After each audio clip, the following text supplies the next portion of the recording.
Il ricorso era nell'aria, o meglio si temeva che potesse arrivare ed è arrivato rimettendo tutto in discussione.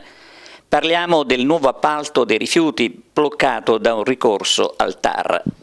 L'appalto avrebbe dovuto risolvere i problemi sorti con il servizio attualmente vigente.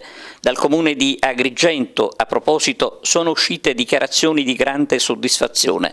Sembrava arrivato finalmente il momento di voltare pagina con il nuovo che invece potrà diventare nuovo e operativo chissà quando. Dal rinvio di 2 mesi per consentire alle ditte di organizzarsi si rischia ora un lungo stop seguito al ricorso al TAR del comune di Licata. Il ricorso si basa sulla tipologia di servizio non accompagnata dalla relazione ex articolo 34, necessaria a certificare anzitutto la convenienza economica.